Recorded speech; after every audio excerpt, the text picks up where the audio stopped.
Hello student, welcome to present coaching classes.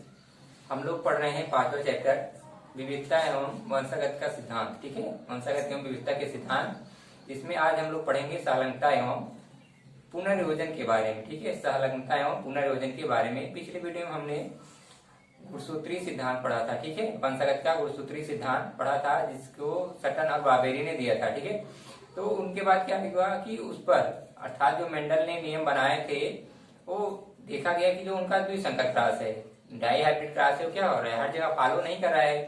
तो उस पे ही मॉर्गन ने क्या किया, मॉर्गन ने पूरा रिसर्च किया था। मॉर्गन ने प्रयोग किया किस पे, ड्रोसोफिला पे। ठीक है, ड्रोसोफिला पे, ड्रोसोफिला इसको फल मक्खी बोलते हैं। ठीक है, फल मक्खी। इसमें क्या होता है, इसमें बहुत विविधीकरण पाया जाता है, इसमें बहुत सी विभिन्नताएं पाई जाती है। ठीक है, विभिन्न प्रकार की क्या होती है, मक्खियां होती है, विभिन्नताएं ज्यादा देखने को मिलती है।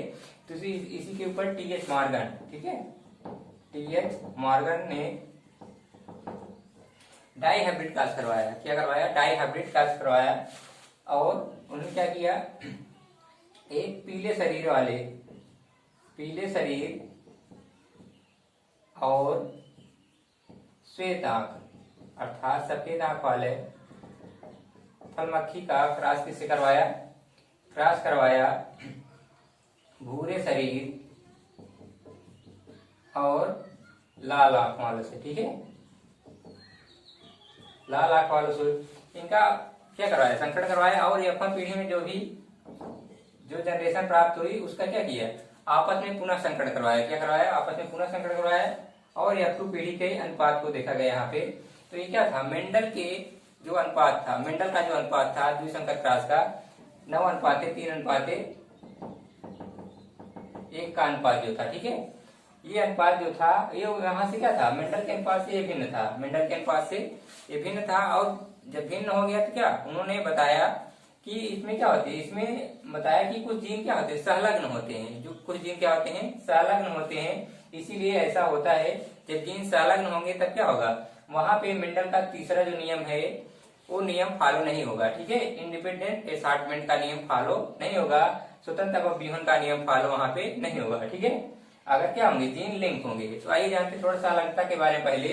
तो सहलंगता है क्या, देखिए सहलंगता मतलब साथ में लगा हुआ। ठीक है, साथ में लगा हुआ, इसको आप लिंकेज बोलते हो। सहलंगता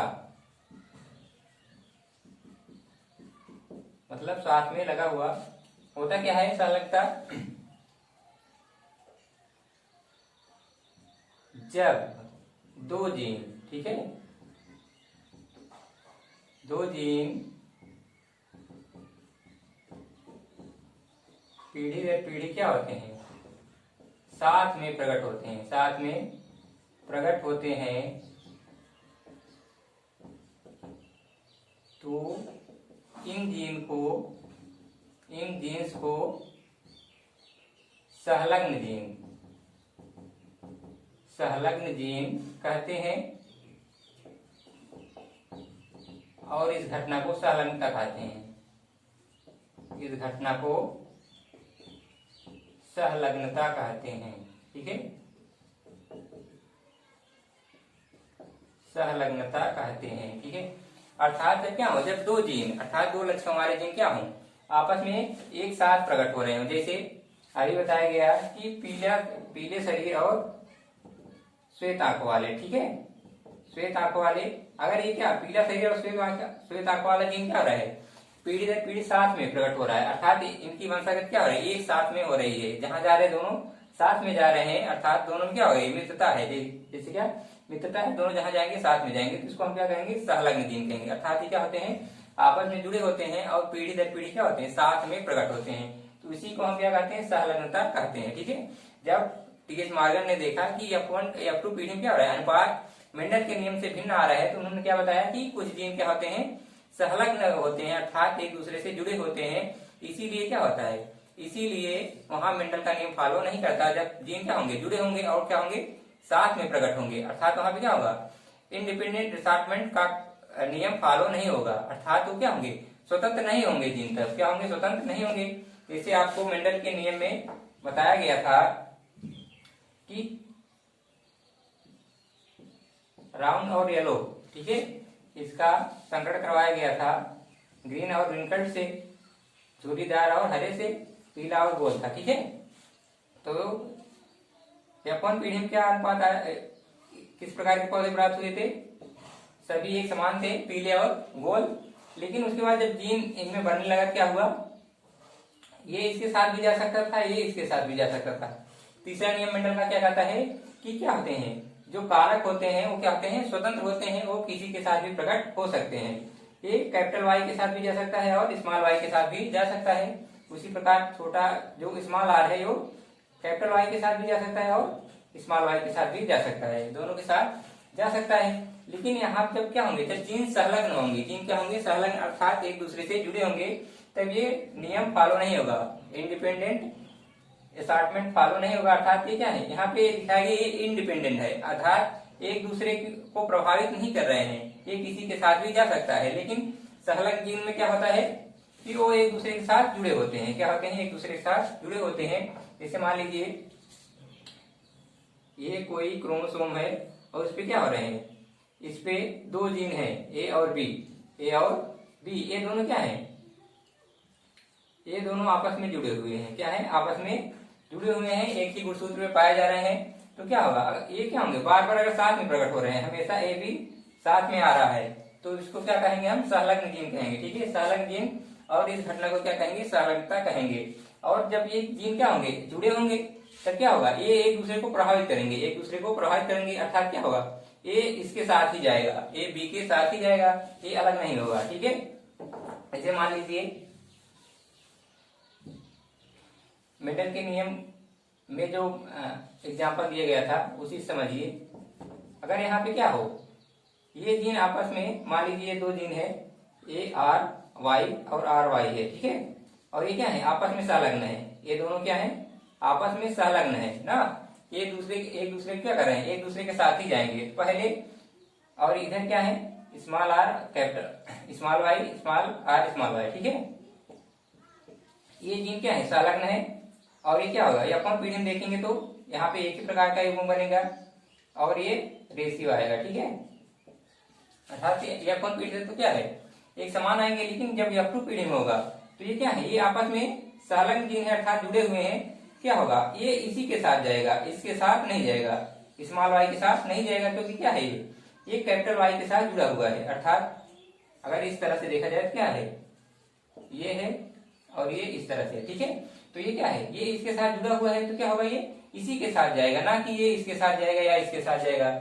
तो ये क्या हो जाएगा, तो इसी को हम क्या कहेंगे, संलग्नता कहते हैं। अर्थात जब संलग्न होंगे जीन तो क्या होंगे, एक साथ में प्रकट होंगे, ठीक है, वहां पे एक साथ में प्रकट होंगे। और हमेशा क्या होगा, जब भी जीन संलग्न होंगे तब क्या होगा, पीढ़ी दर पीढ़ी जो उनका लक्षण होगा वो पैतृक होगा, अर्थात क्या होगा, उनके जनक के समान होगा। अर्थात जो जीन हो क्या होगा, जनक के समान ही होगा, ठीक है। और जहाँ पे संलग्नता ज्यादा पाई जाती है, जहाँ पे संलग्नता ज्यादा पाई जाती है, वहां पे क्या होता है, वहां पे पुनर्योजन नहीं होता है, वहां पे क्या होता है, पुनर्योजन नहीं होता है, रिकॉम्बिनेशन नहीं होता है, ठीक है। पुनर्योजन का मतलब हुआ, जैसे मान लीजिए क्या है, ये जनकीय जीन है, अर्थात इनके जनक में क्या हो रहा है, कैपिटल आर कैपिटल वाई पाया जा रहा है। अगर यहाँ पे वाई हट के क्या हो जाए, यहाँ पे स्मॉल वाई आ जाए, स्मॉल वाई आ जाए तो क्या हो जाएगा, ये अजनकीय हो जाएगा, अर्थात ये क्या हो गया, पुनर्योजित हो गया। अर्थात यहाँ पे क्या हो गया, कैपिटल वाई हट के स्मॉल वाई वाला जीन आ गया, अर्थात इसमें क्या हुआ,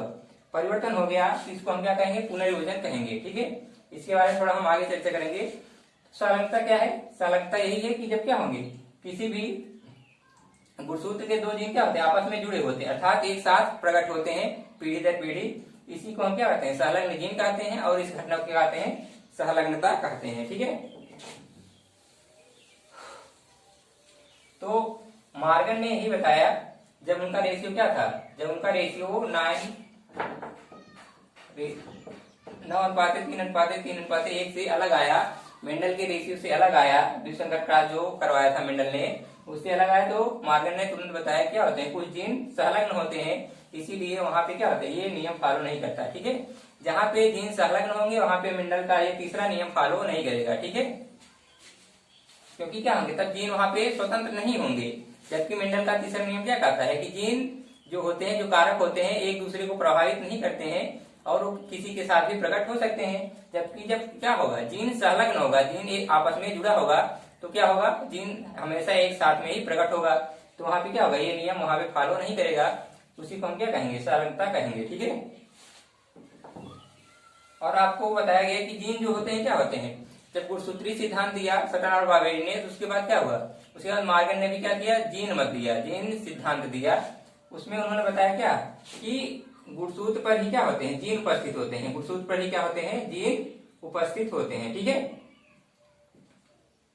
मान लीजिए ये दो जीन है, ठीक है, दो लक्षणों के लिए दो जीन, अगर ये क्या हो, एक ही गुणसूत्र पर उपस्थित हो, एक ही गुणसूत्र पर उपस्थित हो, जैसे मान लीजिए क्या है, मानव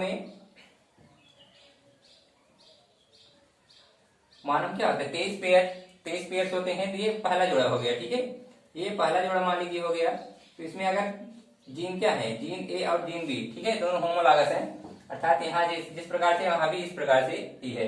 और क्या होगा, अब देखिए क्या होता है, जब इनमें क्या होगा, जब इनमें युग्मक निर्माण होने लगेगा, जब इस कोशिका में क्या होगा, जब युग्मक निर्माण होने लगता है, क्या होता है वहां पे, या कोशिका विभाजन होता है, तो क्या होता है, जो गुणसूत्र होते हैं वो अपना एक अलग से एक कॉपी और बनाते हैं। अर्थात ये क्या होगा, यहाँ पे एक कॉपी और बनेगी इसकी, जब क्या होगा, इनमें कोशिका विभाजन होने लगेगा। ठीक है, तो इस तरह से क्या होती है, एक कॉपी और बन जाती है।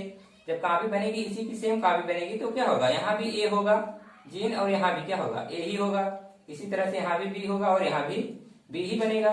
ठीक है, तो यहाँ पे जब क्या होगा, जब इनमें आठसूत्री विभाजन होगा, क्या होगा, ये सारे क्रोमैटिड्स क्या हो जाएंगे, सारे गुणसूत्र अलग हो जाएंगे, एक एक करके अलग हो जाएगा। यहाँ भी ए हो जाएगा, यहाँ भी ये क्या होगा, यहाँ से अलग हो गया, यहाँ भी क्या बना, ए बना और बी बना।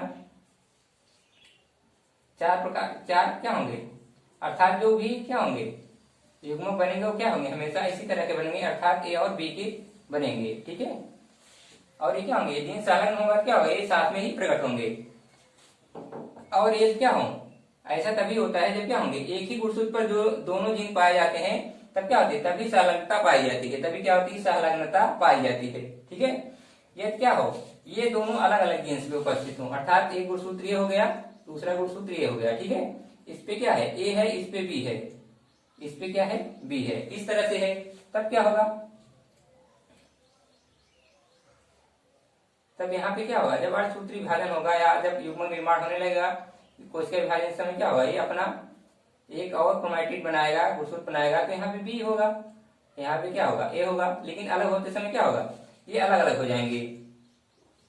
साथ यहाँ पे ए आएगा, यहाँ पे क्या होगा इसका, ये बी, ये अर्थात ये क्या होंगे, तब अलग अलग होंगे, तब ये किसी के साथ भी जा सकता है, किसी के साथ भी प्रकट हो सकता है, तब वहां पे क्या हो जाएगी, ये स्वतंत्र हो जाएगा। लेकिन जब क्या होंगे, दोनों साथ में ही है, तो यहाँ पे क्या होगा, स्वतंत्र होने की बात ही नहीं है, जहाँ पे ये जाएगा दोनों साथ में ही जाएगा। ठीक है, अगर क्या होंगे, एक ही गुणसूत्र पर, अर्थात ये एक ही गुणसूत्र पर दोनों जीन उपस्थित होंगे, तभी क्या दिखलाएंगे, संलग्नता दिखाएंगे। ठीक है, अगर क्या होंगे, दोनों अलग अलग जीन्स पे हैं, तब क्या होगा, तब यहाँ पे संलग्नता नहीं होगी, तब ये क्या हो जाएंगे, इंडिपेंडेंट हो जाएंगे। ठीक है, एक दूसरे को प्रभावित नहीं करेंगे, तब ये ए वाला जीन क्या होगा, हो सकता है किसी के साथ भी जा सकता है। ठीक है, तो जब संलग्नता होती है, क्या होते हैं, जीन्स जो होते हैं क्या होते हैं, एक ही गुणसूत्र पर होते हैं, और क्या होते हैं, बहुत पास पास भी होते हैं। ठीक है, हम पास पास जीन्स होंगे तो क्या होगा, संलग्नता ज्यादा होगी, जितने पास होंगे जीन उतनी संलग्नता क्या होती है, ज्यादा होती है। तो जो मॉर्गन ने अपना द्विसंकर क्रॉस में उन्होंने द्विसंकर क्रॉस किया था, उसमें बताया कि जो पीले शरीर और श्वेत आंखों वाले होते हैं, पीले शरीर और श्वेत आंखों वाले होते हैं, ठीक है, पीले शरीर और श्वेत आंखों वाले होते हैं, उनमें क्या होती है, उनमें संलग्नता ज्यादा पाई जाती है, संलग्नता ज्यादा पाई जाती है। ठीक है, प्रत्येक 1000 में 987, इनमें जो अनुपात होता है, इनका अनुपात ये होता है, अर्थात प्रत्येक 1000 में 1000 क्या होंगे, 987 जो होंगे क्या होंगे, पीले और श्वेत होंगे, और 13 ही क्या होगा, वहां पे रिकॉम्बिनेंट पाया जाएगा, अर्थात ये अलग होगा, और ये जनक का जो गुणसूत्र होगा उन्हीं के समान होंगे, ये सिर्फ क्या होंगे, 13 वहां पे अलग होंगे। ठीक है, उन्होंने बताया पीले और श्वेत में क्या होता है, ये संलग्नता ज्यादा पाई जाती है फल मक्खी में। ठीक है, इन्होंने बताया था। आइए जानते हैं पुनर्योजन के बारे में। देखिए पुनर्योजन है क्या, आप जान रहे हैं जब क्या होता है, जब युग्मक निर्माण होने लगता है, उस समय क्या होता है, अर्थसूत्री विभाजन होता है, उसी समय एक प्रक्रिया होती है क्रॉसिंग ओवर की। क्या होती है? Crossing over. ठीक है, क्रॉसिंग ओवर या जिसको कहते हैं जीन विनिमय। ठीक है, जीन विनिमय कहते हैं। ठीक है, होता क्या है इसमें, आप जान रहे हैं अर्थसूत्री विभाजन में क्या होता है, दो अर्थसूत्री विभाजन होता है, अर्थसूत्री फर्स्ट, अर्थसूत्री फर्स्ट, मियोसिस फर्स्ट जिसको बोलते हैं, और सेकंड, दो विभाजन होते हैं। अर्थसूत्री फर्स्ट में क्या होते हैं, इसमें 4 स्टेज हैं, पूर्वावस्था, प्रोफेज, मेटाफेज, एनाफेज और टेलोफेज। तो जो उसका प्रोफेज है उसमें भी क्या है, 5 अवस्थाएं हैं। ठीक है, 5 अवस्थाएं हैं। तो जो जब क्या होता है, जब अर्थसूत्री विभाजन होता है युग्मक निर्माण के समय, उसमें क्या होता है, गुणसूत्र जो होते हैं, पहले तो जान लीजिए गुणसूत्र जो होते हैं क्या होते हैं, अपना एक अलग से पेयर बना लेते हैं। ठीक है, पहले तो ये क्या होते हैं, पेयर में है ही, उसके बाद फिर से ये साथ में क्या करते हैं, एक और बनाते हैं। ठीक है, गुणसूत्र, इनको बोलते हैं सिस्टर क्रोमैटिड्स, इनको आपस में बोलते हैं सिस्टर क्रोमैटिड्स बोलते हैं। ठीक है, क्रोमैटिड्स बोलते हैं। और ये दोनों आपस में क्या होते हैं, non sister, non sister chromatids. अर्थात ये दोनों क्या होंगे, ये दोनों बिल्कुल एक दूसरे के समान होंगे, आइडेंटिकल होंगे, जबकि ये दोनों क्या होंगे, दोनों अलग अलग होंगे। ठीक है, तो जब भी क्या होता है, क्रॉसिंग ओवर होता है, जीन विनिमय होता है, क्या होता है, नॉन सिस्टर क्रोमैटिड्स में होता है। ठीक है, नॉन सिस्टर क्रोमैटिड्स में जीन विनिमय होता है। होता क्या है, जब क्या होगा, अर्थसूत्री विभाजन होगा और उनके प्रोफेज के पैकिटीन अवस्था में। ठीक है, पैकिटीन अवस्था, जिसमें आपको प्रोफेज बताया 5 अवस्थाएं होती हैं, तो उसके पैकिटीन अवस्था में क्या होता है, जीन विनिमय होता है। उसमें होगा क्या कि इसका जब क्या करेगा, ये 2 प्रकार के इस तरह से गुणसूत्र बनाता है, गुणसूत्र के अंकेर बन जाएंगे। उसके बाद क्या होता है कि इसमें क्रॉसिंग ओवर, ओवरलैपिंग होती है यहाँ पे नॉन सिस्टर क्रोमैटिड्स में। ठीक है, जो ये भाग होता है कुछ इस तरह से, और ये इस तरह से, और इसका जो दूसरा है इसको इस तरह से रंग लीजिए ताकि पहचान में आए। ठीक है, तो यहाँ पे जो दूसरा है क्या होगा, वो एक पार्ट इसका इस तरह से, इस तरह से आ जाएगा, इसको ओवरलैप करेगा। ठीक है, इसको क्या करेगा, ओवरलैप करेगा, और होगा क्या कि यहाँ का पार्ट क्या होगा, आधा कट के इसमें चला जाएगा और आधा कट के इसमें, और संरचना कुछ इस तरह से बन जाएगी।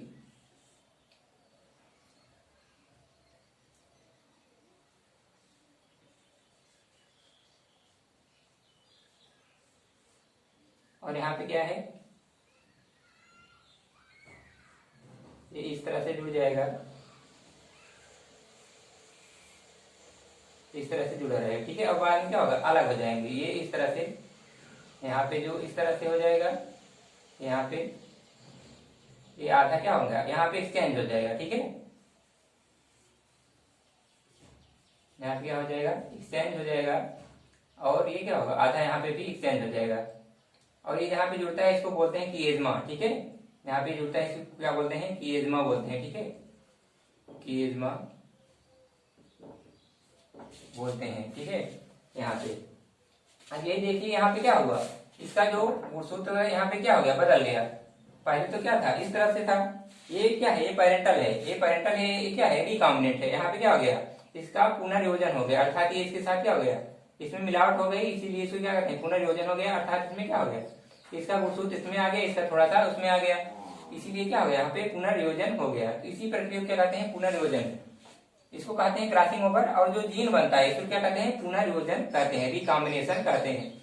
ठीक है, कहने का मतलब यही हुआ, यहाँ पे क्या होगा, पुनर्योजन का मतलब जो शुद्ध जीन है उसमें क्या हो गया, उसमें कोई अजनकी, ये क्या है, जनकी है, ये शुद्ध है, यहाँ पे क्या है, कोई आपको परिवर्तन नहीं देखने को मिल रहा है। अर्थात क्या है, गुणसूत्र जिस तरह से होते जनकी गुणसूत्र हैं, इनमें क्या हो गया, यहाँ पे जब क्रॉसिंग ओवर होती है तो क्या होते हैं, नॉन सिस्टर क्रोमैटिड्स से क्या होते हैं, ये आपस में मिल जाते हैं, तो इनको हम क्या कहते हैं, पुनर्योजन गुणसूत्र कहते हैं, पुनर्योजित गुणसूत्र कहते हैं। और इसे क्या कहते हैं, पुनर्योजन कहते हैं, रिकॉम्बिनेशन कहते हैं। तो मॉर्गन ने क्या बताया था कि जो पीले और श्वेत होते हैं, पीले शरीर और श्वेत आंखों वाले, उनमें क्या होता है, सालंकता ज्यादा पाई जाती है, लेकिन उसमें रिकॉम्बिनेशन बहुत कम होता है। जब सालंकता ज्यादा होगी तो रिकॉम्बिनेशन क्या होगा, बहुत कम होगा। सालंकता अगर ज्यादा होगी तो क्रॉसिंग ओवर भी क्या होगा, कम होगा। क्रॉसिंग ओवर वहां की संभावना कम होती है, इसीलिए क्या होता है, वहां पे पुनर्योजन, रिकॉम्बिनेशन कम पाया जाता है। ठीक है,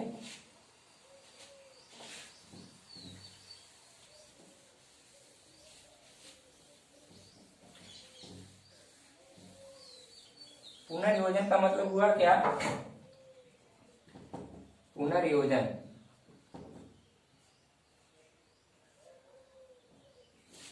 पुनर्योजन का मतलब होता है कि अजनकीय गुणसूत्र, ठीक है। अजनकीय गुणसूत्र अगर बन रहा है तो उसको हम क्या कहेंगे? पुनर्योजन कहेंगे। अजनकीय गुणसूत्र का बनना क्या कहलाता है? पुनर्योजन कहलाता है। जैसे मान लीजिए क्या है, ये कोई दो गुणसूत्र हैं, ए और ए है, ए बी है, यहाँ पे स्मॉल ए स्मॉल बी है, ठीक है। और क्या हुआ, जब इनमें क्या होगा, जब इनमें असूत्र विभाजन होने लगा तो ये क्या होंगे, एक गुणसूत्र आपस में पेयरिंग पेयर एक और गुणसूत्र बनाएंगे अपना ही। ए और ए हो गया, ए बी हो गया, यहाँ पे ए हो गया, यहाँ पे बी हो गया। और ये भी क्या करेंगे, सेम प्रोसेस, यहाँ पे भी होगा, ए और बी बनाएंगे। और इनमें क्या होता है, क्रॉसिंग ओवर हो जाता है। क्रॉसिंग ओवर होने के कारण क्या होता है, ए बी कॉम्बिनेशन देखने को मिलता है। तो जब क्या होगा, जब क्रॉसिंग ओवर होगी क्या होगा, यहाँ पे ए और बी तो इसी तरह रहेंगे, लेकिन ये क्या होता है, ये कुछ इस तरह से हो जाएगा, ठीक है। स्मॉल ए यहाँ, सॉरी स्मॉल बी यहाँ आ गया, capital A capital B, small a और स्मॉल बी। तो यहाँ पे क्या हो गया, स्मॉल बी यहाँ पे आ गया। अब यहाँ से क्या होगा, इसी को किएज्मा बोलते हैं। यहाँ से क्या होता है, सूत्र कट के क्या होते हैं, आधा भाग इसका इसमें चला जाता है, आधा इसमें चला जाता है, और इस तरह से बन जाएगा। ए बी बन गया, और यहाँ पे क्या हो गया, यहाँ तो ए ही है, यहाँ पे क्या हो गया, स्मॉल बी बन गया, और यहाँ पे क्या हो गया, स्मॉल ए कैपिटल बी, स्मॉल ए स्मॉल बी। इस तरह से क्या हो गया, इस तरह का जीन बन गया। अब ये क्या हो गया, ये तो पेरेंटल टाइप है, क्योंकि क्या हो रहा है, ये पेरेंट से मिल रहा है, इसका जो ये क्या है, दोनों पेरेंट्स जीन है, ठीक है, पेरेंटल जीन है ये दोनों, ये जीन और ये जीन दोनों क्या है, पेरेंटल है। अब यहाँ पे देखिए ये दोनों क्या है, ये ऊपर का जीन जो है क्या हो रहा है, ये तो पेरेंटल है। ये ए और बी जब युग्म बनेगा तो ए बी साथ में जा रहा है, यहाँ पे ए और स्मॉल बी बन रहा है, ए बी बन रहा है और ए बी बन रहा है, ठीक है। ये चार प्रकार के युग्म यहाँ पे बनेंगे जब क्या होगा, पुनर्योजन हो जाएगा, अर्थात क्रॉसिंग ओवर होगी। तो यहाँ पे ए और बी देख रहे हैं क्या है, ये तो पेरेंटल जीन है, और स्मॉल बी क्या है, पेरेंटल जीन है, ठीक है। यहाँ पे स्मॉल बी और ये क्या है, दोनों पेरेंटल हैं। ये दोनों क्या कहे जाते हैं, नॉन पेरेंटल, इन्हीं को कहते हैं रिकॉम्बिनेंट जीन कहते हैं, ठीक है। रिकॉम्बिनेंट जीन इसी को कहेंगे, अर्थात क्या हो, जो जनक से क्या हो जाए, भिन्न हो जाए, उनमें कुछ परिवर्तन आ जाए, या दूसरे जीन के साथ क्या हो जाए, उसमें बदलाव आ जाए, दूसरे जीन से क्या हो जाए, वो बदल जाए, तो उसी को क्या कहते हैं, रिकॉम्बिनेंट। अर्थात जो जनकी जीन होते हैं उनमें कुछ ना कुछ परिवर्तन आ जाए, उसी को हम क्या कहेंगे, रिकॉम्बिनेशन कहेंगे, ठीक है, पुनर्योजन कहेंगे। तो ये था सालंगता एवं पुनर्योजन के बारे में, ठीक है। आइए इसके आगे जानते हैं बहुजीनी वंशगत। और ये भी ध्यान दीजिए, जहाँ पे सहलंगता एवं पुनर्योजन पाया जाएगा, सहलंगता एवं पुनर्योजन पाया जाएगा, वहां पे क्या होगा, मेंडल का जो तीसरा नियम है वहां पे फॉलो नहीं होगा, ठीक है। मेंडल का तीसरा नियम जो होगा वो फॉलो नहीं होगा। रेशियो हमेशा क्या होगा, 9.3.1 है, अर्थात 9:3:3:1 का अनुपात है मेंडल का, वहां से क्या होगा, भिन्न हो जाएगा, जहां भी संलग्नता देखने को मिलेगी, ठीक है। क्योंकि वहां पे क्या हो जाएगा, इंडिपेंडेंट असॉर्टमेंट नहीं होगा, अर्थात तो क्या होंगे, तो वो जीन क्या होंगे, जो संलग्न होंगे वो एक दूसरे के साथ ही प्रकट होंगे, जिससे क्या होगा, वहां पे तीसरा नियम फॉलो नहीं करेगा, ठीक है। अब देखिए बहुजीनी वंशगत, बहुजीनी वंशगत,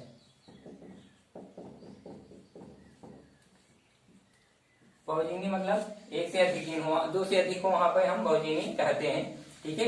कुछ लक्षण होते हैं जो क्या होते हैं, एक से अर्थात दो से अधिक जीन क्या करते हैं, जीन जरूरी होते हैं उनके प्रदर्शन के लिए, अर्थात जहाँ पे दो से अधिक जीन किसी लक्षण को कैरी करते हैं, किसी लक्षण को ले जाने का कार्य करते हैं पीढ़ी दर पीढ़ी, उसी को हम क्या कहेंगे, बहुजीनी वंशगत कहेंगे, ठीक है।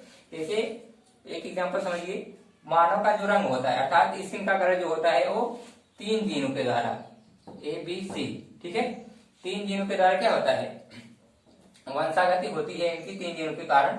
और 3 जीन क्या होते हैं, रिस्पॉन्सिबल होते हैं, उत्तरदायी होते हैं किसके लिए, स्किन के कलर के लिए, त्वचा के रंग के लिए, ठीक है।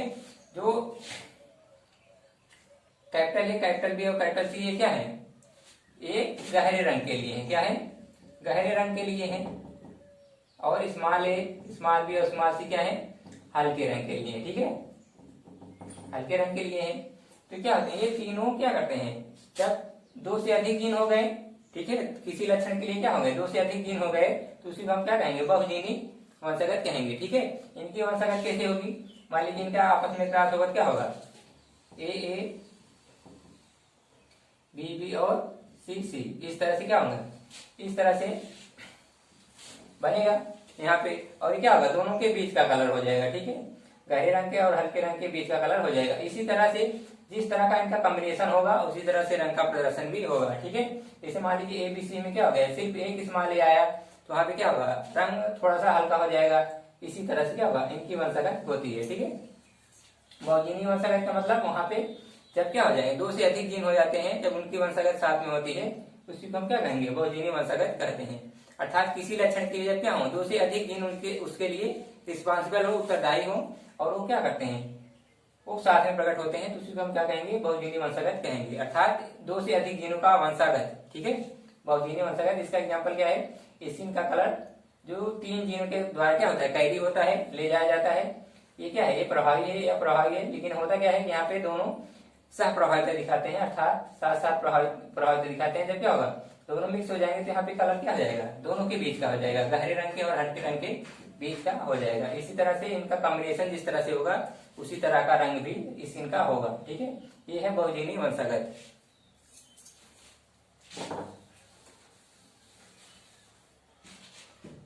आज के वीडियो में बस इतना ही, इसके आगे हम लोग अगले वीडियो में पढ़ेंगे। ठीक है।